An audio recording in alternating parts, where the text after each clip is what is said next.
আজকে আমি আমার বন্ধুকে দেবো 10 টাকা আর দেখবো এই 10 টাকা দিয়ে এই স্টাইল বাজার থেকে কি কি জিনিস নিতে পারে। আর লাস্টে যে এমন কিছু কিনে ফেলবে আমি তো ভাবতেই পারিনি। তাই তো প্রথমে ঢুকে গেলাম স্টাইল বাজারে, আর সুজন তো ডাইরেক্ট চলে আসলো ছেলেদের এখানে। আর এখানে এসে তো একটা প্যান দেখলো, আর এই প্যানের দাম দেখো 1300 টাকা।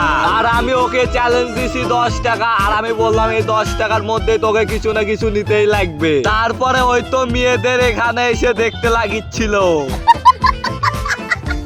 তারপরে সুজন ভাই তো অনেক ছোট ছোট জিনিস দেখিছে, কিন্তু ছোট জিনিসের দামও অনেক, দেখো 120 টাকা। তারপরে লাস্টে তো সুজনের একটা শার্ট পছন্দ হয়ে গেছিল, কিন্তু শার্টের দাম অনেক ছিল। আর আমি তোকে কিনে দিতে পারলাম না, কারণ আমার কাছে অত টাকা পয়সা ছিল না। আমি বললাম যে আমার এই ভিডিওটাতে যদি 1000 যদি লাইক হয় তাহলে যা তোকে এই শার্টটা কিনে দেবো। আর লাস্টে তো আমরা 10 টাকা তো কিচ্ছু পারলাম না, ঠিক আছে গাইজ। আর লাস্টে তো আমরা চলে আসলাম, আর সুজন তো 10 টাকা দিয়ে তো কিচ্ছু কিনতে পারলো না। আর লাস্টে দেখি যে ঠান্ডা কিনিচ্ছে গরমের চোদনে।